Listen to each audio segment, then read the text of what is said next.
in this case, one of our police captains actually completed the 360 in the size up. Now, as the first truck arrived, what you saw was two of our police officers were already, they were in full PPE, had their SCBAs on, and they went to work right away with our first engine. And just shortly after that, our supply engine arrived, and they did a forward lay and provided a supply to our TAC engine, and also pulled off then a third line, which was the safety line. And because we have a game plan, what you'll see is there's some key points of communication. The first one is when our crews are communicating the size up and they're arriving and what they're observing. The next piece that's very critical for us is to make sure that we're communicating when we have a ventilation point and an exhaust point. Our captain of our first truck is actually creating that exhaust point, so that communication is real critical, and everybody following the game plan, it's very critical. A lot of coordination happens, you know, during this type of an attack, and it wasn't easy to get here. I mean, we spent a whole year with 6 planned training scenarios, and we also had a couple station level drills where our firefighters started out actually walking through this process. They literally had sheets in their hands, scorecards, and there was a scenario that was scripted for them to actually walk through and perform all these tasks, and to do that in a very sterile environment. And the whole idea was, as they learned throughout the year, we took out the element of learning through mistake. We wanted them to learn immediately from day one how to properly do it and reinforce that throughout the whole year. Most of our communication is by radio. One of the pieces that you'll find is many of our firefighters have amplifiers in their SCBA to try to help clarify the radio messages. Because one of the struggles that we had early on is because the person that is creating the exhaust point needs to communicate that to those that are creating the ventilation point. That communication needs to be clear. And so through the use of lapel mics that are located then, you know, within a proximity of you know, the upper torso, and in clarifying the message, we're able to enhance our radio communications and really coordinate then the attack. What we saw today was the end result. From the beginning to from where this was birthed until we saw it today, give me an idea about how many drills and how many drill hours it took to get this crew that far. Well, we're a department that we're a combination. We have full-time firefighters and paid-on-call firefighters. They have regular drill nights each week, and we created a training plan for the whole year that really started out with just walking through, just really baby steps, just walking through literally without any turnout gear on and in the station walking through these various scenarios. And we built that up to a point where we were actually, after 6 scenarios and with graduating difficulty and reality, we advanced this scenario to the point where after 6 drills they were actually in a live fire situation and performing this activity in live fire. And what we're seeing today is really just a celebration of what they learned over the year.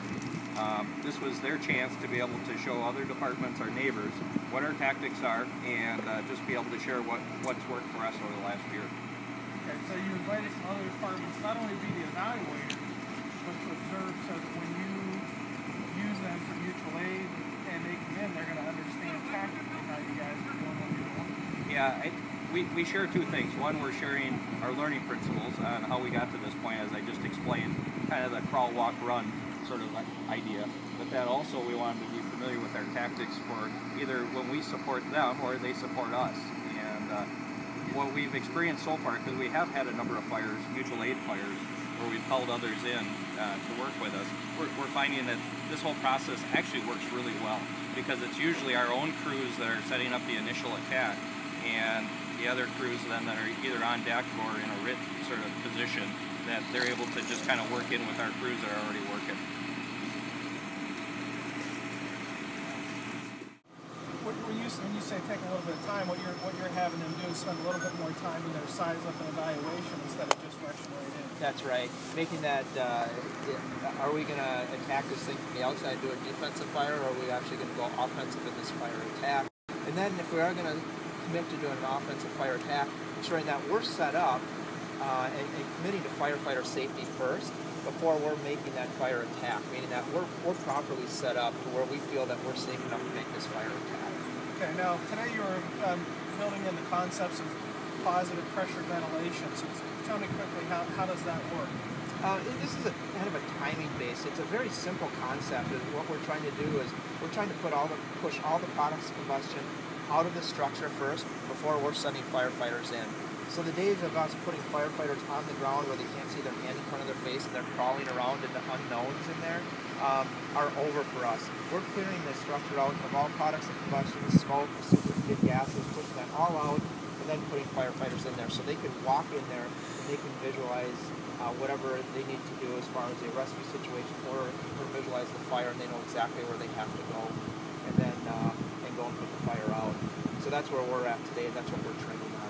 Now, today you used a smoke machine, but I understand you've done some training at the St. Paul Burn Tower where you actually lit some fires and practiced it. How effective was it at clearing the smoke out for the crews? I think very effective, and we did different scenarios where we didn't have copper exhaust points, and just seeing the differences if we had enough exhaust and seeing the structure itself not clearing out or the smoke rolling back on the firefighters. And the only risk that we don't have any risks, I should say, and the only thing that we had to do is either create more exhaust or we shut the fans off and decided to say, hey, we're going to go defensive on this at this point. Did you do that some in the training? We did, and we did that on purpose. Yeah, right. Yeah, we did it on purpose, and we specifically said, do not create enough exhaust to recreate that. This is not what we're going into, and we're not sending firefighters in. If we're evaluating the structure and saying, you know what, it's not clearing out, you're not going in. Yeah. And that is a culture change, what we talked about before. It's a huge culture change from the top on down. But we're really emphasizing firefighter safety. So what I hear you saying is you lit a fire in a burn building and then made a decision as part of the training that we're not going in. Yeah, unless we're getting the results that we wanted. Yeah. And we decided to say, you know what, if it's not clearing out, we're not going in. That's huge. Yeah. That's huge. There's so many fire departments are training, they let it go and let it go and let it go, and they never even have the conversation of what would we do if it wasn't the right conditions to not go in, you know? Yep. The firefighters are programmed to always go in. What you're doing is you're giving the firefighters some options. Yes. That's huge. Yeah. It's huge. Yeah, and we're emphasizing even to our line staff firefighters that the decision making is on them. No longer is it the incident commander who may be sitting a block away making that decision of get in, get in. We're saying that first line in firefighter is making the decision of, you know what, it's not clearing out, we're not going in, we have to reevaluate. So we're putting it in the hands of the firefighters also. All right, Chris. All right, thanks, Rich. Yeah. You guys are doing so many things right. It's just amazing. What I told Todd is I'm going to put all this together as a video and send it to you guys. Oh, that'd be great. Kind of capture the results of your efforts. Maybe you've done it already, but if you haven't... No, that's great. When you still had a title 50 Ways to Kill Your Brother, and I have an attention span of about 20 to 25 minutes, and then but you kept me captivated for the entire time. And so many of those points that you made stuck, and so many of those points were incorporated into this training right here. I saw that. I didn't know that's where it came from, but it's like this is what I'm teaching come to life. Yeah. You know, and it really was. You know, I come down, Todd, with the thought that I might see things that would cause me concern that I could say, think about this and think about that. Man, I didn't. I mean, I'm like, this is the video that captures the essence of the things that I'm teaching in the 50 Ways program. I cannot imagine. I would hope that other fire departments have done the same thing, but I don't know. Yeah, it was very intentional bringing you in and sharing your message with our firefighters. That was part of our building to what we've got today. Yeah. You know, they're not teaching them. They're teaching go in. I mean, so repetitively that all they know is go in. But that's the way we taught it previously. Yeah, right. So I actually understand where they're coming from. Yeah. We have that same history. Yeah, but you know what I'm seeing in these casualty reports is firefighters going into environments that they shouldn't have gone into because they don't know any. They never had a plan B. They never had an alternative choice. And now what you're teaching is that there is an alternative choice, and I want you to think about the alternative choice before you just, in a brain-numbing way, go in. Stop, evaluate, think. Right. And if the conditions are right, sure, go in. But if they're not, don't go in. And it's huge. Huge. Can I turn this for 1 minute just to share with you sort of the unique pieces, of course, that we have our police officers that also respond. Yeah. Show you what preparation we've done for them to be able to integrate into the scene fast. Yeah, and, sure. One of our police captains, Steve Wills, and James, you want to be part of this too? No. James Olson. They can explain to you how things are set up here. When we went down the road of trying to figure out how we were going to have our police officers respond, we determined we needed a slightly different approach to a vehicle in its regular sedan. So we got Chevrolet produces this Tahoe 2-wheel drive pursuit rated, so we can do all the police stuff we need. We can chase bad guys. We can go as fast as we need to go. But it gives us a little bit more unique approach to the back as far as storage. And one of the biggest concerns we had is a cop showing up on a scene. What do you do with your gun and your gun belt? So with this vehicle, what we've worked through is the officer responds to the scene. We put this up. They've got some weather comfort here. First thing they're going to do is usually drop the gun belt. We've got this secure drawer system here that we can use. In it, we also carry some of our police supplies. We also carry a hydrant bag. We carry a halogen tool, some basic tools the firefighters can use when they get on scene. Stop sticks for police pursuit. So we kind of got a mix of the two jobs here. They can put their gun belt in here. They can close this, turn it, push it down. When they lock the vehicle, it's a little more secure. Then they can transition their fire gear. They'll carry their bag like this. This is kind of the bag we have. Yeah. Take this down. Most of our guys carry an over the uniform vest. So rather than we wear a bulletproof vest, you don't want to wear a vest in the fire. So we can take that vest off very quickly. You don't have to strip down to do it. It's just over the top of your uniform. Take your vest off. Go in, put your gear on, your oxygen tank.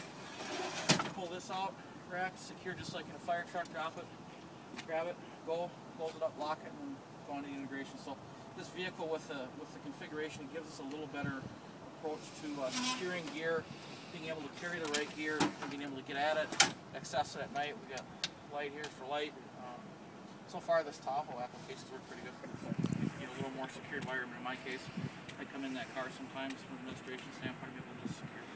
Yeah. So you have something like this in the trunk of the vehicle, of the sedans too? No, we don't in the sedans. No. Okay. Mainly in these. This is our main police officer firefighters drive these. So they're specifically assigned. We have 6 of these Tahoes built specifically for this application with the SCBA, being able to secure it back here, properly secured, and then our other police supplies fire extinguisher. We actually got stabilization blocks for if they get on scene, and like I said, we've got some basic tools in here that they can do some stuff. If they're waiting for the truck to get too quick, they can prep a hydrant.